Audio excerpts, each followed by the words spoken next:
"You again." The voice boomed, shattering the pre-dawn quiet. Celeste froze, her hand hovering over the bread meant for the hungry strays. The man's furious accusation echoed. Filth, nuisance, illegal feeding station. In that moment, her secret ritual, her quiet rebellion, felt twisted into something shameful and wrong. But how had it come to this?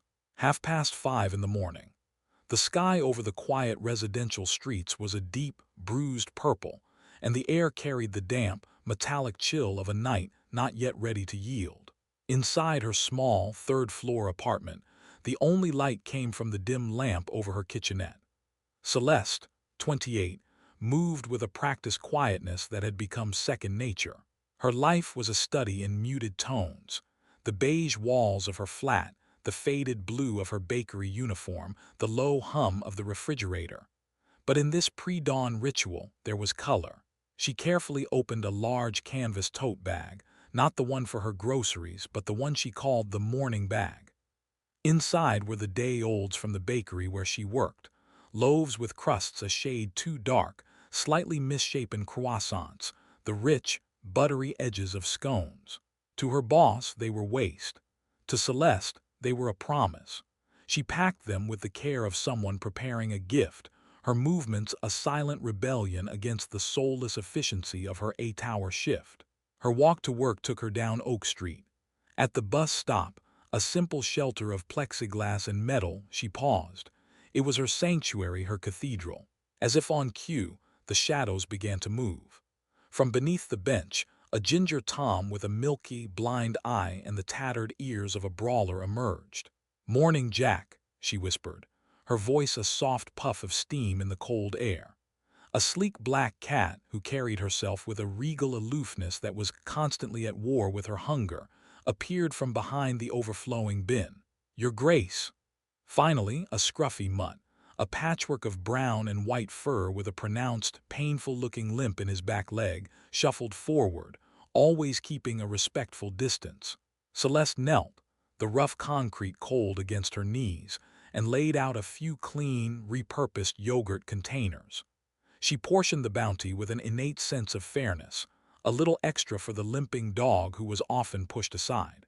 For nearly 2 years, this secret communion had been the single, incandescent point of light in her life. It was a transaction of pure, uncomplicated need and quiet, unconditional giving. She moved with a practiced tenderness, her world shrinking to this small circle of asphalt and the soft sounds of chewing.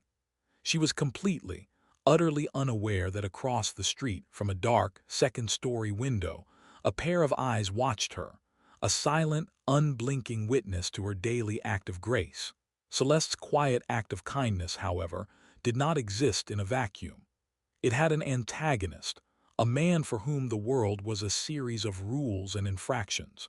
Mr. Henderson, the retired property manager whose meticulously kept townhouse faced the bus stop, had been watching her for months. He saw not compassion, but a nuisance. The animals in his view were vermin that brought fleas, noise, and a general air of decay to his otherwise pristine corner of the world. The confrontation, when it came, was as sudden and brutal as a summer squall. It was a Tuesday morning, slightly brighter than usual, and Celeste was just setting down the last container when Henderson's voice boomed across the quiet street. "You. Again." He marched towards her, his face a mask of indignation, his bathrobe pulled tight like a suit of armor. "Do you have any idea what you're doing? You're attracting filth. This isn't some back-alley charity. This is a neighborhood." Celeste froze, her hand hovering over the bread. A few early commuters were now at the stop, their eyes fixed on the unfolding drama. Her face flushed a painful, blotchy red. I'm just using leftovers," she stammered, her voice barely a whisper. "They're hungry. They're a health hazard," he spat, his voice rising. "I've seen them fighting, yowling at all hours. It's disgusting. You're encouraging them, creating a public nuisance." He took a step closer, pointing a trembling finger at her. "I know you work at the Rolling Pin Bakery.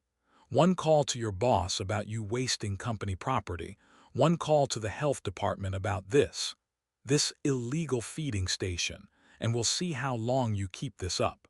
You'll be out of a job. The threat hung in the air, thick and suffocating. The word wasting struck her like a physical blow, she who saved every crumb. The stares of the other people felt like tiny needles piercing her skin. Humiliation washed over her in a hot, sickening wave. She felt exposed, foolish, her small, private act of goodness twisted into something sordid and wrong. Without another word, she scrambled to pick up the containers, spilling some of the food on the ground. "I'm sorry," she mumbled to no one in particular, her eyes fixed on the pavement. "I'm so sorry." She practically fled, the weight of Henderson's anger and the silent judgment of the onlookers pressing down on her. That evening, for the first time in 684 days, Celeste didn't pack the morning bag. She sat in her silent apartment, the uneaten bread on her counter a monument to her failure. The loneliness was a physical ache in her chest. Maybe he was right. Maybe she was just a fool making everything worse. Across the street, the man in the second-story window had seen it all. His name was Amir, and he was a veterinarian. Or at least he had been.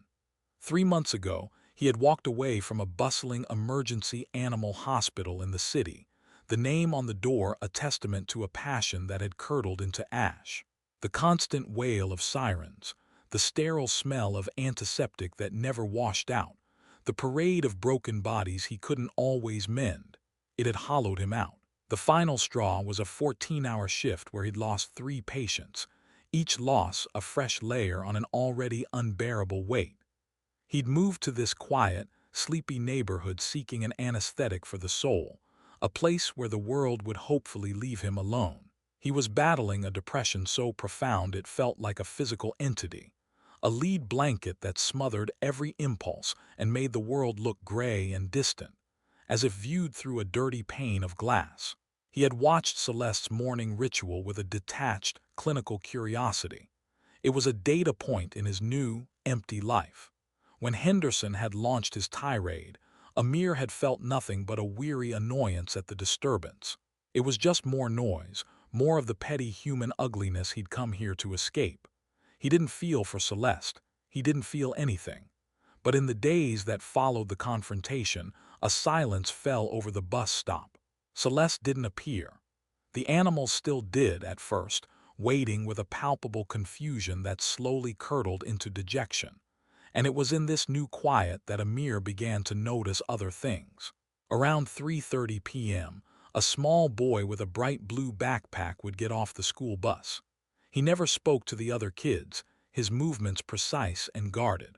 He would walk to the bench and sit, staring at the spot where the sleek black cat, Your Grace, used to preen. One afternoon, the cat reappeared and the boy's entire posture changed. He didn't reach for her but simply whispered, "You came back." The cat, normally so aloof, hopped onto the bench beside him, not touching but sharing the space. It was a silent, solemn companionship. A little later, 2 young sisters new to the building next door would walk past on their way home. They always paused, looking for the scruffy, limping dog. When they saw him, their faces, usually pinched with the anxiety of being in a new place, would soften. They'd approach him slowly, offering the backs of their hands to sniff. The dog would reward them with a gentle thump-thump-thump of his tail against the pavement. Their shared smiles were fleeting, but genuine. From his window, Amir, the healer who believed he had lost the ability to heal, watched these small, sacred interactions. And something inside him, a gear that had been rusted shut for months, began to turn. It wasn't about the bread. It was about the connection. Celeste hadn't been running a feeding station. She had been tending to a fragile, unintentional ecosystem of solace. For the silent boy, that cat was a confidant. For the displaced sisters, that dog was a furry, stable anchor in a sea of newness. These animals were bridges, connecting the lonely, comforting the anxious. A jolt went through him, a spark of professional and personal recognition. What he was witnessing was therapy in its purest, most organic form. And he realized, with a clarity that cut through the fog of his depression, that the woman Henderson had called a nuisance was, in fact, a lifeline. The realization settled in Amir's chest, not with a crash, but with the quiet weight of a truth he could no longer ignore. Seeing the children's disappointment day after day, watching the animals grow thinner and more skittish, it chipped away at his carefully constructed apathy. He was a doctor. His entire life had been dedicated to alleviating suffering, and here it was, unfolding right outside his window. To do nothing felt like a betrayal of the man he used to be. He decided to act. The next morning he woke before dawn, the old, familiar purpose a strange and welcome sensation. He found his old veterinary field kit, a worn leather bag he hadn't opened since he'd left the clinic. He wiped the dust from its surface and packed it with a few essentials: antiseptic wipes, gauze, a gentle sedative, and some high-nutrient recovery food. He was waiting at the bus stop when Celeste appeared. She looked smaller than he remembered, her shoulders slumped in defeat. She held no bag of bread, but she couldn't stop herself from just looking. Her face was a portrait of conflict and sorrow. Amir didn't approach her directly at first. He walked over to the scruffy mutt, who was lying listlessly near the bin. He knelt down, his movements slow and non-threatening. "Hey there, fella," he said softly. The dog watched him with weary eyes. Celeste flinched, expecting another confrontation. She opened her mouth to apologize, to explain, but Amir spoke first, his voice calm and professional. "His leg needs looking at.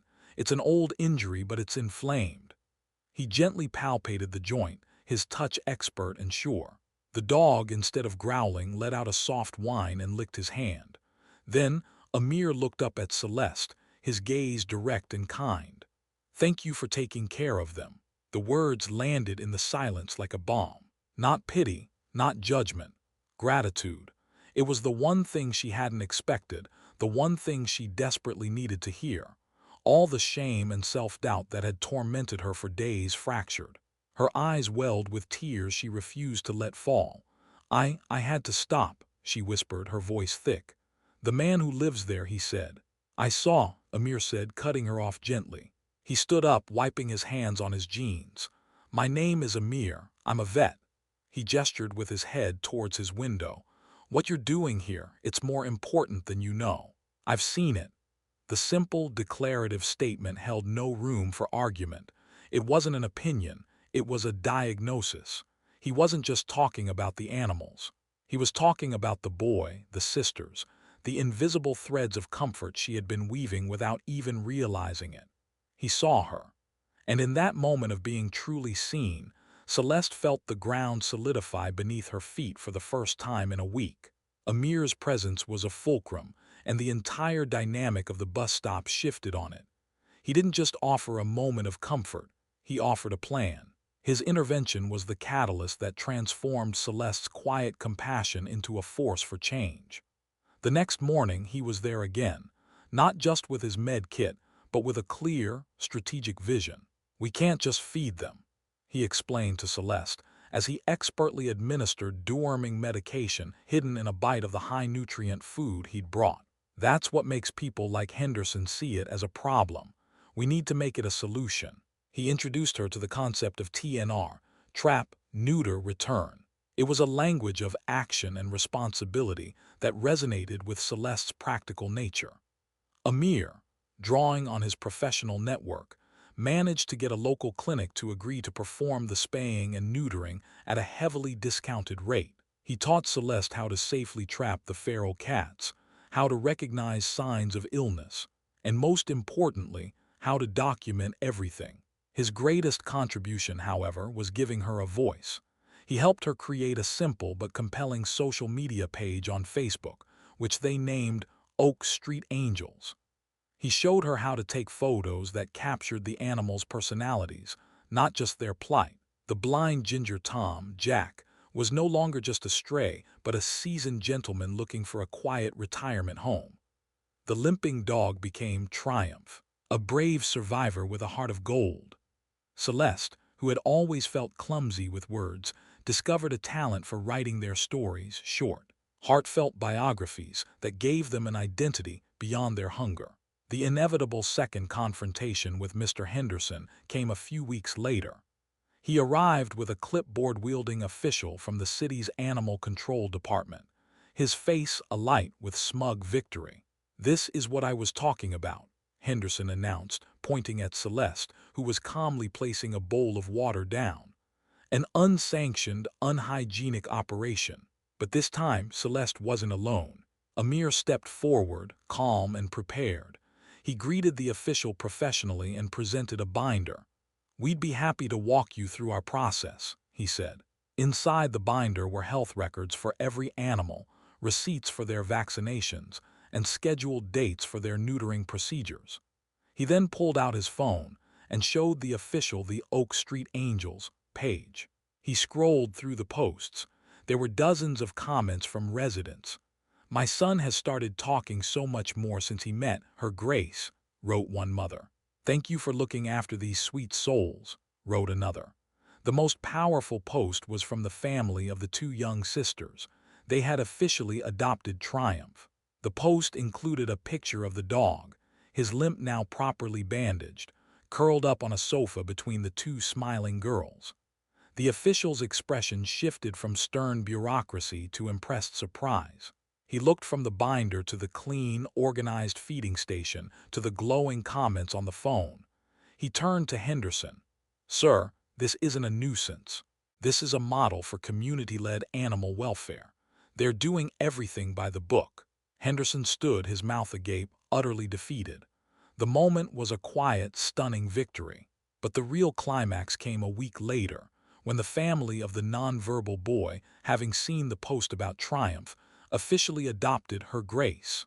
Seeing the boy hold the cat carrier, his face alight with a rare, brilliant smile as his parents signed the adoption papers Celeste had prepared, was a moment of pure, unadulterated triumph. The bus stop was no longer a place of shame. It was a place of new beginnings. 2 years passed. The world turned, seasons changed, but the heart of Oak Street had been fundamentally altered.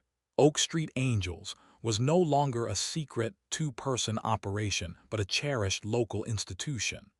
It had grown organically, nurtured by the community it served, becoming a testament to what a single spark of kindness could ignite. Celeste still worked at the Rolling Pin Bakery, the familiar, comforting scent of fresh bread still clinging to her clothes. But she was not the same woman. The timid, apologetic whisper had been replaced by a voice of quiet confidence.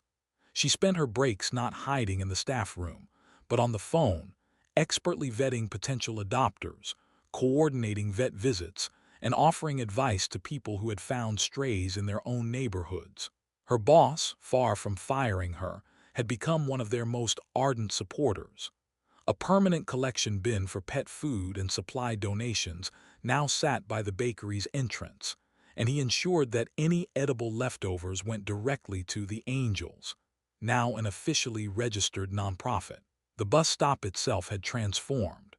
The old, graffiti-scarred plexiglass had been replaced, and on one of its clean new panels was a professionally made, weatherproof corkboard.